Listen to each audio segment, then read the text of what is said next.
कि आपकी जो मेहनत है उसने इस एजेंडे को आगे बढ़ाया है। सभी सामाजिक संगठनों से, सभी पार्टियों से जो इस विषय में, इस एजेंडे पर चिंतित हैं, उन्होंने जो अपनी उपस्थिति दी है उनका भी मैं आभार व्यक्त करता हूं। हमारे मीडिया के साथी जो यहाँ उपस्थित हैं वो लाखों लोगों तक अपनी बात पहुंचाते हैं। बात थोड़े लोगों में होती है लेकिन लाखों लोगों में बात पहुंचती है। पिछला कार्यक्रम जो कॉन्स्टिट्यूशन क्लब में हुआ उसको लाइव किया गया। 400-500 लोग हॉल में उपस्थित थे, लेकिन बात जो है करीब 4-5 लोगों में लगातार जा रही थी। उनका हम धन्यवाद अदा करते हैं। ये कोई मंच नहीं है, ये कोई संगठन नहीं है। वायलेंस फ्री इंडिया एक कैंपेन है, एक अभियान है, और इस अभियान के तहत चाहे हमारे ऊपर जाति हिंसा होती है, चाहे हमारे ऊपर लैंगिक हिंसा होती है, चाहे हमारे ऊपर कम्युनल हिंसा होती है, किसी भी तरह की हिंसा इस देश के लिए और समाज के लिए ठीक नहीं है, शांति के लिए ठीक नहीं है और देश के विकास के हित में भी नहीं है। हम एक तरफ तो नारा देते हैं सबका साथ सबका विकास, और दूसरी तरफ एक दूसरे के ऊपर हिंसा करते हैं, एक दूसरे के खून के प्यासे हो जाते हैं। तो ऐसे में सबका साथ सबका विकास वाला नारा जो है ठीक नहीं करता। इसलिए आपने देखा अभी आपके अड़ोस पड़ोस में, आपके गांव मोहल्लों में दलितों के ऊपर, कमजोर वर्गों के ऊपर जो हिंसा होती है, उनके ऊपर हत्याएं होती हैं, उनके ऊपर दूसरे तरह के अत्याचार होते हैं, वो आज से नहीं बहुत लंबे अरसे से होते चले जा रहे हैं और वो झेलते झेलते आदी बन गए हैं उसके, उनके ऊपर कोई असर नहीं पड़ता। लेकिन अभी पीछे दिनों में एक ईसाई समाज मणिपुर में, आदिवासी भी हैं और ईसाई भी हैं, उनके ऊपर सामूहिक हत्याएं हुई। वो जो है क्षमा करने लायक नहीं है और हृदय को पीड़ित करने वाली है। मुसलमानों के ऊपर दंगे होते हैं, अभी नूह में हुआ, उत्तर प्रदेश में भी बहुत सारे दंगे हुए हैं, उनके ऊपर किताबें लिखी हुई हैं दंगों की। क्राइम रिकॉर्ड ब्यूरो की रिपोर्ट देखेंगे, दलितों के ऊपर, आदिवासियों के ऊपर कितने अत्याचार होते हैं, कितने जुल्म होते हैं। किसी को घोड़ी पर नहीं चढ़ने दिया जाता है, किसी को मूछ नहीं रखने दी जाती है, उनके स्कूलों में पढ़ने के लिए जाते हैं तो आत्महत्याएं कर देते हैं बच्चे, जाकर के हायर एजुकेशन में भी कर देते हैं। क्लास में मतलब इस तरह का हो रहा है, उनको दूसरे बच्चे से पिटवाया जाता है और उनके वीडियो बना के वायरल किए जाते हैं। इस तरह की जो हिंसा एक करना और हिंसा को दिखाना का, हिंसा करने में वीडियो बना करके करना और पुलिस के द्वारा उसको संरक्षण देना, ये तो मैं समझता हूँ भारतीय संविधान के बिल्कुल जो है अनुकूल नहीं है। ऐसे सरकार जो इस तरह की हिंसा को बढ़ावा दे, भगवान बुद्ध ने कहा पंचशील में सबसे पहला सील यही है कि मैं हिंसा नहीं करूंगा। उन्हीं सीलों के ऊपर आधारित बाबा साहब डॉक्टर अम्बेडकर ने जो संविधान बनाया, वो संविधान उन्हीं सीलों की बात करता है। समता, स्वतंत्रता, बंधुत्व, न्याय पर आधारित समाज की रचना की बात करता है। लेकिन ऐसी समाज को न बनाने देना, संविधान को न चलाना, संविधान को बदलने की बात करना, इससे बड़ी हिंसा और कौन सी हो सकती है। जो संविधान आपकी सरकार चलाने का एक वाहक है, एक मार्गदर्शक है, उसको बदलने की आप बात कर रहे हैं। इसका मतलब जो है आप जो है सिद्धांत की बात, संविधान की बात कोई मानना नहीं चाहते। तो संविधान का राज कैसे हो सकता है? जो सरकारें, बाबा साहब डॉक्टर अम्बेडकर ने खुद कहा है कि संविधान कितना भी अच्छा हो, लेकिन उसको चलाने वाले होते हैं, चलाने वाली सरकारें होती हैं, अगर वो अच्छी नहीं है, उनकी नीयत ठीक नहीं है, तो संविधान कुछ नहीं कर सकता, संविधान भी बुराई साबित हो जाएगा। और अगर संविधान कितना भी बुरा हो, लेकिन उसको चलाने वाले हाथ सही है, चलाने वाली सरकार सही है, तो वो खराब संविधान भी अच्छा संविधान बन सकता है। इसलिए उन्होंने कहा कि बाबा साहब अम्बेडकर ने आपके लिए जाते जाते एक वोट का अधिकार दिया। मैं समझता हूँ कितना भी पैसा हो जाए, पैसा बना के आप अपनी बिल्डिंग कितनी बड़ी खड़ी कर ले, लेकिन जिस दिन सरकार की निगाह टेढ़ी हो गई उस दिन तुम्हारे मकान के ऊपर बुलडोजर चल जाएगा। आप कितना भी पैसा इकट्ठा कर लें, एक दंगा करा करके उनके ऊपर हिंसा करा के पैसे को लूट लिया जाएगा। आप मतलब देश के अंदर पैसा कमाएं, बिल्डिंग बनाएं, लेकिन आपकी ना बिल्डिंग सुरक्षित है, ना आपका मतलब जो पैसा सुरक्षित है, तो ऐसे मतलब जो कमाई से भी आदमी डरेगा तो विकास कैसे हो सकता है। इसलिए इस पर बाबा साहब अम्बेडकर ने कहा कि एक चीज़ मैं ऐसी देके जा रहा हूँ जिसका कोई भी काट नहीं है, और वो चीज़ है वोट का अधिकार।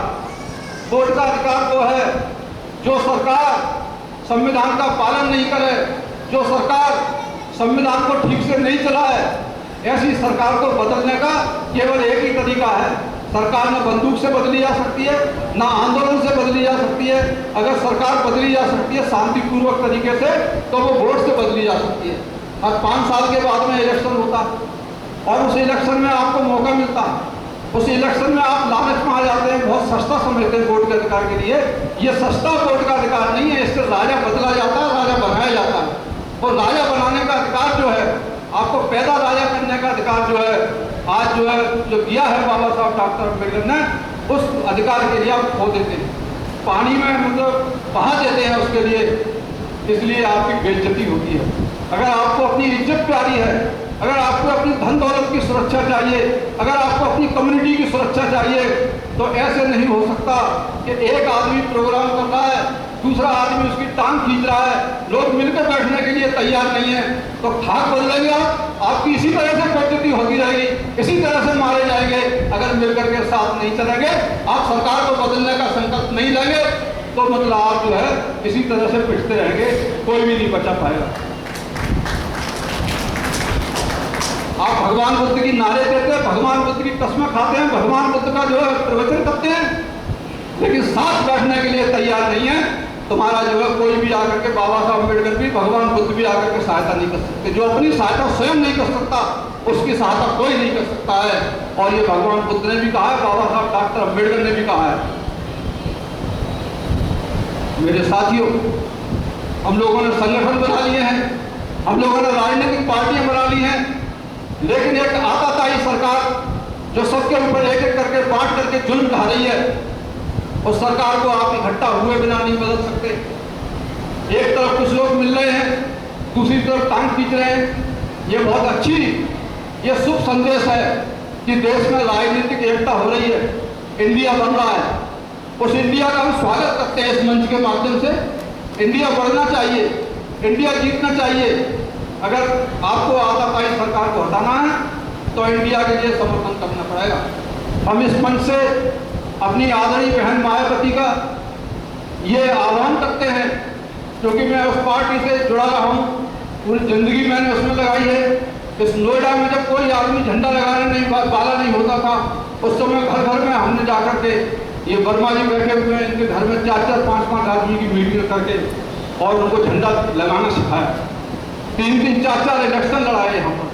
पिछली बार जब समझौता हुआ तो इलेक्शन हुआ नोएडा के अंदर, हम लोग आए, हमने प्रचार किया घर में जाकर के, और उसमें कितना हुआ, क्या फायदा हुआ उस गठबंधन का? हमने जो है डबल वोट कर दिया। जो 16% वोट थे वो 35% वोट हो गए नोएडा के अंदर। और लेकिन और थोड़ी अगर अड़चन अगर हट जाती तो ये सीट भी नोएडा की आपको जो बीएसपी के खाते में आ सकती। मैंने पूरा अध्ययन किया, मेरे पास पूरा रिकॉर्ड है। मैं बिना रिकॉर्ड के, बिना डेटा के कोई काम नहीं करता। मुझे पता है कि गठबंधन में कोई नुकसान नहीं हुआ। जब हमने 2014 में गठबंधन किया, गठबंधन नहीं किया तो हमने 0 हासिल किया। उसके बाद में जब 19 में हमने इसी तरह से अभियान चलाया, इस नोएडा के अंदर बुद्ध विहार में मीटिंग करी, लोग मीटिंग नहीं करना चाहते थे, उपद्रव करते थे, जैसे आज इसको फेल करने की कोशिश करते हैं। तो आदमी जो अच्छा काम करना चाहता है उसके लिए राजनीतिक पार्टियों के सारे को फेल करने का प्रोग्राम चलाया जाता है। इस तरह से अगर फेल करता चला गया, और जो फेल करना चाहता है वही लोग फेल हो जाएंगे, ये जनता जो है फेल कर जाएगी। बड़े बड़े लोगों के लिए उखाड़ करके इन्होंने फेंक दिया है और जनता सब जानती है। तो साथियों, उस गठबंधन के कारण हम लोगों ने 10 सीटें जीती, जो हमने 0 दिया था 2014 में गठबंधन हुआ तो 10 सीटें जीती, और 10 सीटें जो सेकंड नंबर पर बहुत कम अंतर से हारी हैं, जिनका 40, 42, 47% जो वोट मिला, मेरठ की सीट जीतते जीतते हारी। इसी तरह की 10 सीटें हम और जीतने वाले थे, क्योंकि जो हमारा जो वोट है उसमें एक कमी रह गई थी। तो गठबंधन में कांग्रेस का गठबंधन नहीं हुआ था, 3 पार्टियों का गठबंधन हुआ। अगर उसके अंदर कांग्रेस भी शामिल होती उस समय, तो जो 6-7% वोट है जो काट दी गई, उसे उनको कैंडिडेट कमर खड़े कर दिए तो कट गया, और दूसरा कुछ वोट जो ट्रांसफर हो गया। इस वजह से उनका वोट परसेंट बढ़ गया, 49 के करीब पहुंच गया, और जो 37% वोट था वो 49 हो गया। क्योंकि जो लोग नहीं चाहते थे कि गठबंधन सफल हो, उन लोगों ने अपना वोट जो है बीजेपी के लिए ट्रांसफर कर दिया। ये सब चीजें समझने की जरूरत है।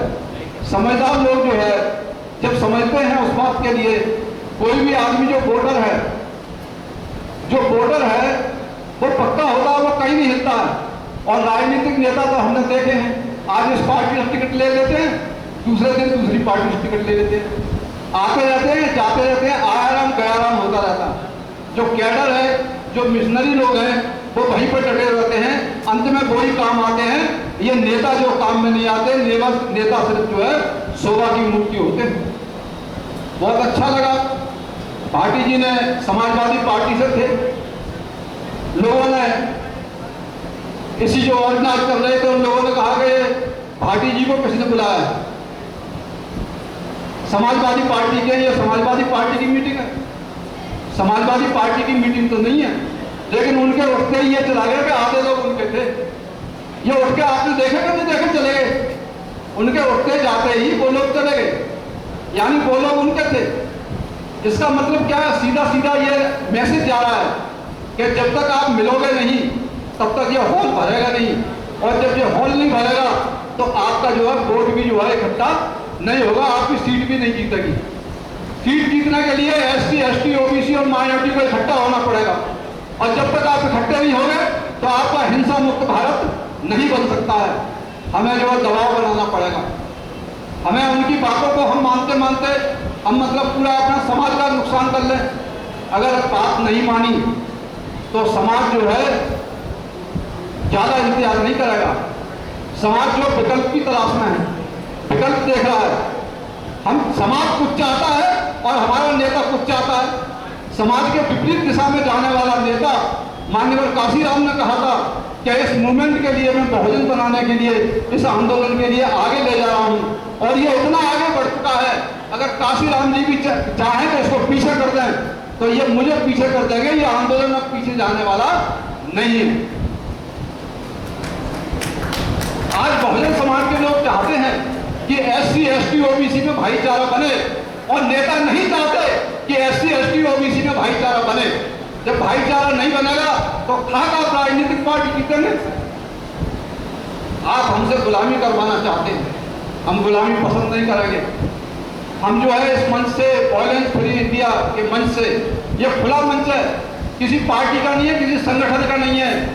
जो घर घूमकर आत्मा चले हमारे साथ, कबरा खड़ा बाजार में दे लकुटिया हाथ। अरे हम तो लकुटिया लिए हाथ में खड़े हैं, समाज के लिए हमने पूरा कर दिया।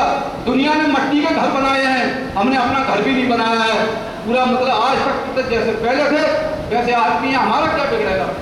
नंगा का कुछ नहीं बिकता, लंगे की लंगोटी बिकती है। बिकता तो उनका है जो बेईमानी और भ्रष्टाचार करके अपने घर बनाते हैं।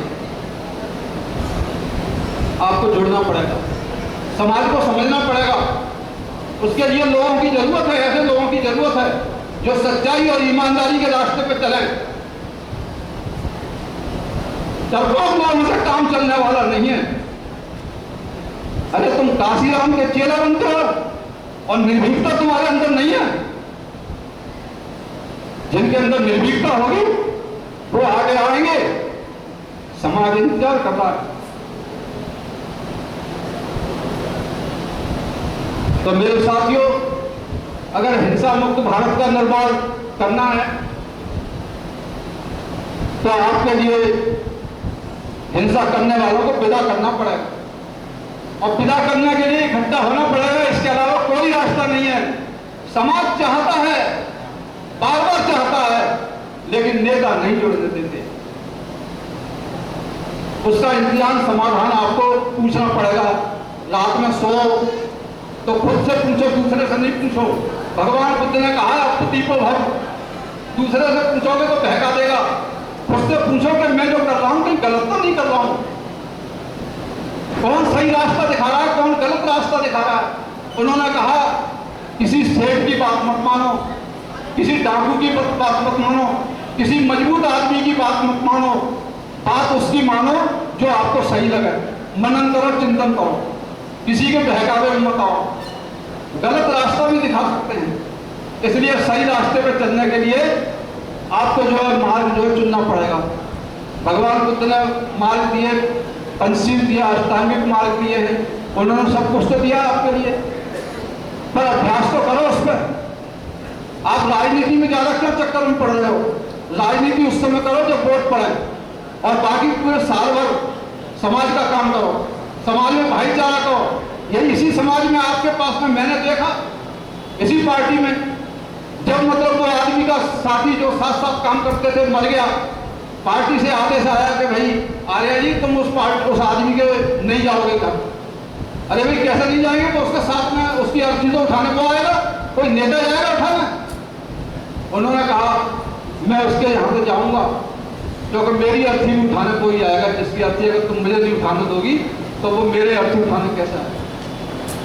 आज वो भी नहीं है और वो भी नहीं है। उनकी अर्थी जो उठाने में उस नेता ने साथ नहीं दिया। जब मरते दम तक उस नेता ने कही कि मुझे देख जाओ, मैं बिलिंगटन हॉस्पिटल में अंतिम सांस ले रहा हूं, देखा भी नहीं उसको। उस नेता ने रो रो के कहा मुझसे मिशन को बचा लो। मैंने भी बहुत पाप किए हैं जो मैं जो है नहीं बचा पाया। मैं हाँ मिलाता रहा। अरे बनना है नेता तो कबीर की तरह से बनो। भाटी जी बताएंगे, कबीर कोई गलत नहीं कहता था, विद्रोही कबीर कहते थे उसके लिए, लेकिन कबीर विद्रोही नहीं था, समाज के लिए कहता था। अगर गलत लग रहा है तो मुसलमान की भी मतलब वो करता था, गलत लगता है तो हिंदू की भी करता था, छोड़ता किसी को नहीं था। लेकिन समाज का भला था। जब वो मरा तो मुसलमान भी आए उसके लिए, और मतलब हिंदू भी आए, वो कह रहे मेरा है, वो कह रहा मेरा। बनो तो कबीर की तरह से बनो, बनो तो बुद्ध की तरह से बनो, बनो तो बाबा साहब अम्बेडकर की तरह से बनो। अरे ऐसे क्यों बन रहे हो जिनके मरने के बाद में उनका कोई नाम लेने वाला भी नहीं है? पैसा तो बहुत इकट्ठा कर सकते हैं। मुगल आए, मुगलों के बड़े किले पड़े हुए हैं यहाँ पर। हमने देखा कि भाई तुम कौन से समाज से हो कि मुगल है, क्या कर रहे हो कि ईंट गाड़े का काम कर रहे थे बेचारे। मुगल बादशाहों के परिवार के लोग ईंट गाड़े का काम कर रहे हैं। जिन्होंने मतलब मट्टी के महल बनाए, उनके बच्चे जो मट्टी के महल बनाने में जोड़ रहे हैं बेचारे, दलित बन गए। महल बनाने वाले दलित बन जाते हैं।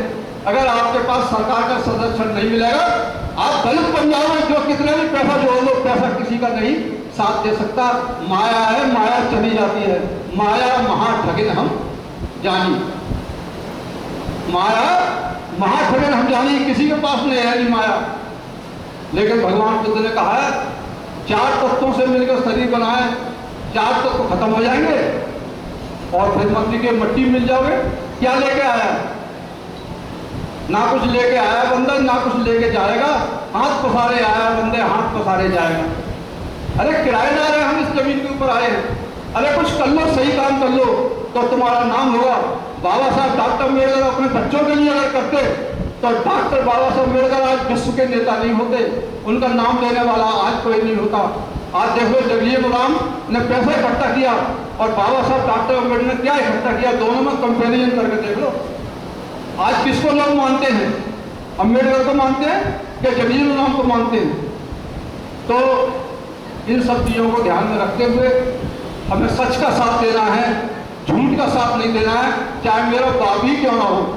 मैं अपने बाप की बात भी नहीं मानूंगा अगर गलत कहता है। ये बात समाज को सोचनी चाहिए।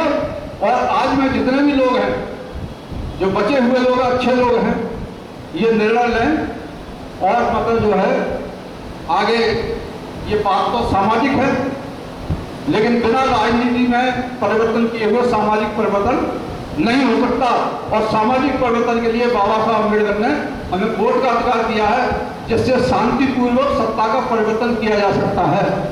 आप लाठी से नहीं कर सकते, डंडा से नहीं कर सकते, ताकत से नहीं कर सकते, कोई भी ताकत नहीं बदल सकती। लेकिन जो है वोट की ताकत ये बदल सकती है। और दुनिया भर की चीजें छोड़ो कि संविधान बदल, उलझाए रहेंगे नए नए मुद्दे डाल करके। आपको एक सूत्र पकड़ लो, 2024 मतलब हमें कहुआ की तरह से देखना है। 2024 आ रहा है और जिस दिन हमें मोहर लगा दी है तो ऐसी लगा दी है कि आगे संविधान बदलने वाले का नाम निशान ही मिट जाए।